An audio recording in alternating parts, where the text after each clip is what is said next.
Howdy fellas, Frankie Day back again on YouTube. Today on YouTube I've had update number 3 on my group build, restorational build, Herky Bird. So far I haven't got anybody on there who wants to join in on this kind of build I got going on. As I mentioned in the last video, fellas, don't worry about it. You know, you guys got other fish to fry and other builds you're participating in, so ain't no sense of join this kind of build. This is just a build that I need to get finished up on because it's been sitting in the box idle for 28 years, and ain't no sense of letting a $50 airplane go to waste. And so I'm gonna try to give this Herky Bird another day in the life of a model. So far from the last video, I got the whole aircraft assembled together before I start priming it, with the exception of the props and the auxiliary fuel tanks. As I was observing the auxiliary fuel tanks, they don't need to be painted. They're pretty good shape. But each fuel tank on the pilot itself, which attaches to the bottom of the wing, has got 2 alignment pins hooked up to the fuselage, hooked up to the bottom of the wing. So I went ahead and opened up the locating holes in the bottom of the wing of my Herky Bird. And I went ahead and drilled a couple of holes by the pylons using coat hanger wire. I cut little pegs, ACC glued them inside the pylons, and then I just plugged it into the wing. Well, plus it gives extra strength and rigidity. The aircraft was given a good wet and sand all over from underside and top side, and I can't find any more imperfections on it. And so the next step report on this will be the aircraft will be primed in its entirety, waiting for the finished colors to arise. Anyway, on the finished colors, I went to the hobby shop today and bought some Model Master paint. About 4 bottles of Texas Model Master dark green and 4 bottles of Model Master medium green, which were color code numbers were 1733 and 1712. They were the 2 the color codes used for that color, and I got plenty tan. And the camouflage gray, which is Model Master number 742 or something like that. And what I did, I went ahead and made my own by using gray, black, and a little bit of red. And I matched it on the color chips and Federal Standard charts I have, and also on the existing paint on the model, the bottom side of the aircraft itself. So the paint matches pretty good, so I'm pretty happy. With the crash of this aircraft, I got up pretty lightly.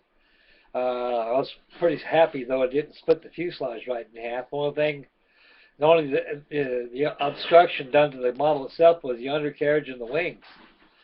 So with that extra swing spar that I inserted inside the fuselage via through the wings, gave the wings strength, ain't going nowhere.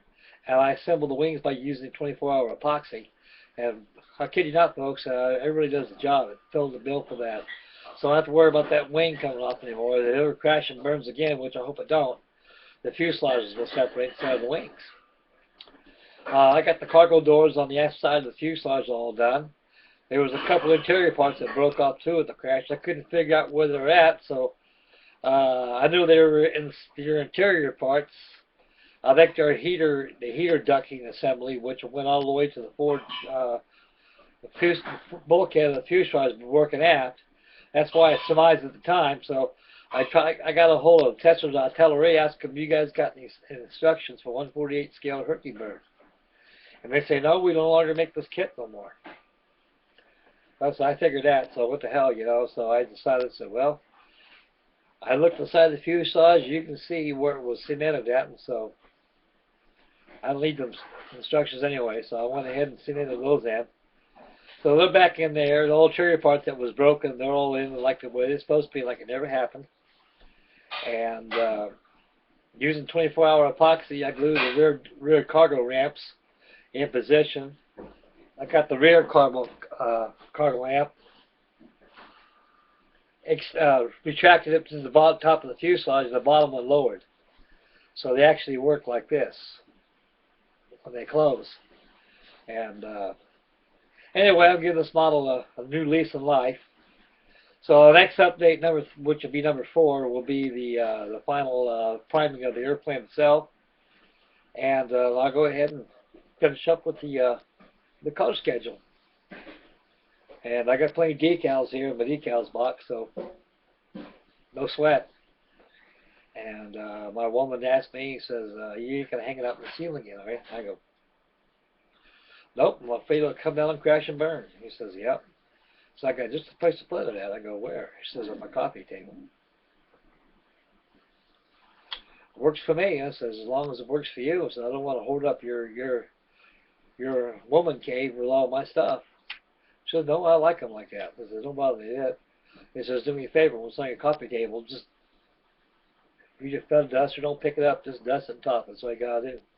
And he says, well, if I need to have dust the table off, you just go ahead and pick the plane up yourself. I don't have to worry about that. And I says, it works for me. I said, don't worry about it, Ruth. And anyway, just chattering. Use a webcam this time, fellas, instead of using the my camera I have. It takes too much time to hook up and everything, which ain't no time at all. I just, since it's going to be an update build report, I could present the model itself pretty much on here like I've done before in previous builds I've done. So you all get the basic idea on what was done on. So enough chatter. It's time to turn around and grab Big Herk, the big fat boy, and show you how much I've done on her. Watch, let's go on my back, buddy.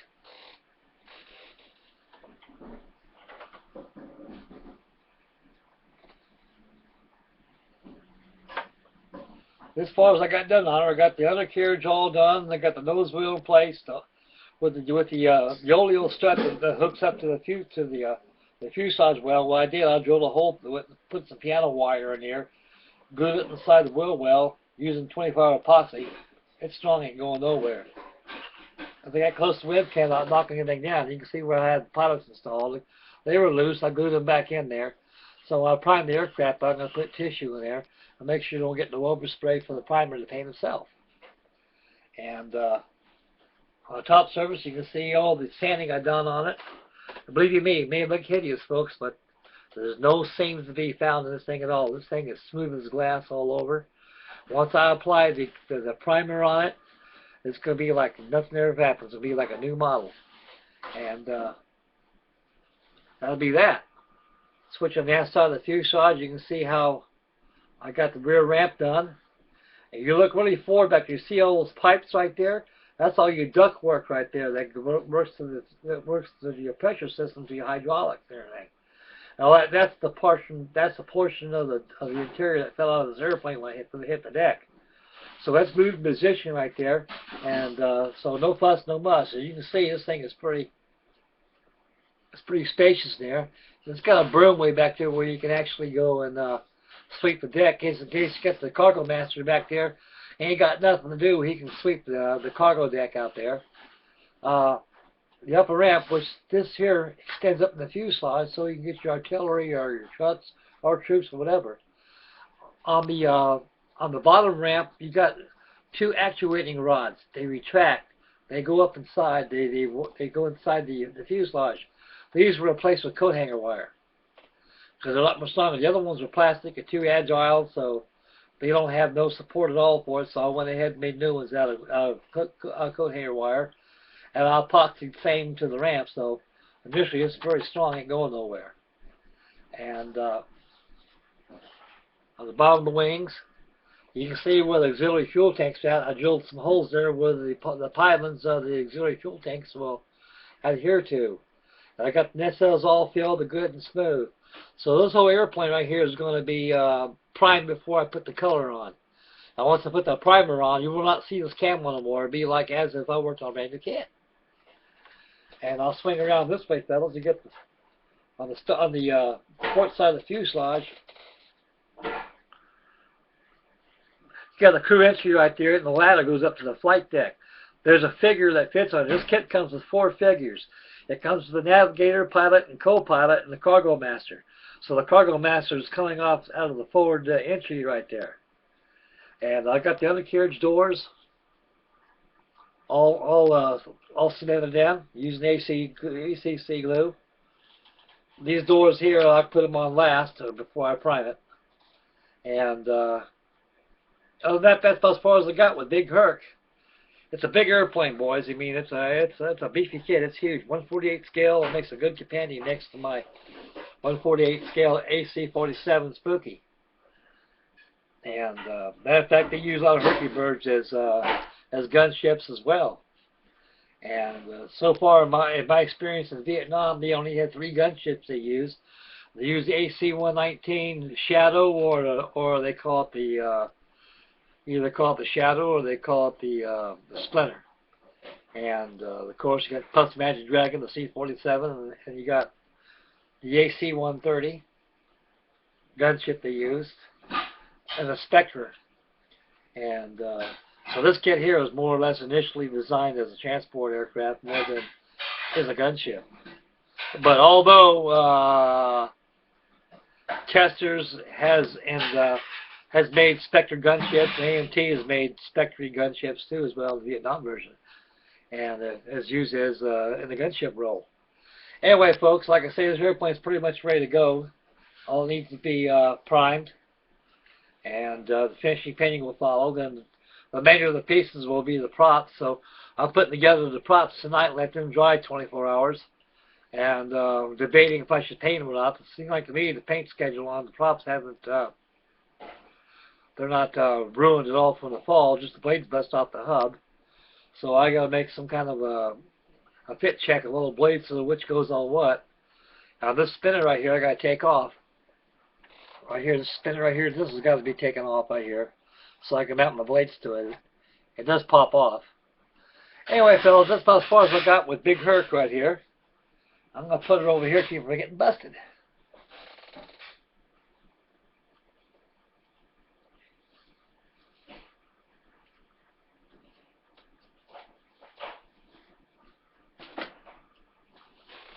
There you go. Safe and sound, and to worry about getting bumped or getting broken. It's a big airplane, boys. Anybody's got one of these things, hang on to them because we don't make them no more. And other than that, that's as far as I got on Frankie Day's Resoration group build number 3. So number 4 will be coming up around the corner. I'll probably have that done tomorrow using my regular camera so you get a better, good perspective view of it. So far, I just want to use webcam. It's not quicker. I like to use both cameras, the webcam, plus use my my camcorder I got. And somehow my audio is out of sync with my video using the cam. I don't know what the skinny there is on, so I mean, just have to go ahead and do what we did in the last videos. Go ahead and just make a video of that with just me just talking over on it. So anyway, fellas, that's as far as we got. Right now I'm down to 13 minutes and 37 seconds and counting, and I got permission from YouTube to go over my boundaries. All it requires is a cell phone number and your code number, and I can talk to you guys while asleep. But anyway, I've been checking out some of your builds lately. My shipmate old Sparks or Hardyhood, he's got an F-86 Paper Tiger at 1/48 scale. He's going to start on that. He got a good deal on that down at Michael's down there. But $12, he can't beat that. Because that kit retails $22. Because I saw one today down at the hobby shop when I was getting paint. And Clint, the Mad Mobber, hearty well done, my man, on that F-86 right there using foil. Once you learn how you put that foil on there, it's child's play from there on. And like I say, that's the ultimate finish when it comes to aluminum finishes, is using foil. You don't get any better. This next thing is the real thing. Like I said before in comments I've posted on your builds, as long as you follow the kit's panel lines, you cut out the excess with the X-Acto knife and go ahead and play the next piece to it. And do the same till everything's covering. And you got parts that has curvatures like that, you can do like paper. You got to cut slits around it. Then you got to burnish it in. It will disappear like Houdini. Warren did a very excellent job on his F-104 Starfighter, on his Man in the Missile. He did a wonderful job there. Congratulations, Warren. Thank you very much, sir, for letting me participate in your group build. If you got another one fired up, I'm the man. I'll be there for you. Anybody's got group builds coming up, I'll join in. Because we got old man winter coming in right now, and I'm going to be all bogged down in this house for 6 months. So, to retain my sanity, I got you great fellows entertained with my builds coming up. Anyway, folks, just rambling a little bit, so it's time for me to get off here a little bit, and I need to get some work done on my Herky bird. I need to get those props all done, and give it a once-see look over before I proceed with the primer codes. I may start on the primer tonight, and go from there. But anyway, folks, that'll be it for tonight, and I'd like to thank each one of you for tuning in, and thank you very much for your comments. May God speed, may God bless, and happy modeling, and we'll catch you on the next YouTube. This completes Frankie Day's Restoration build number 3. We'll see you at number 4. Bye, fellas. Take care, boys.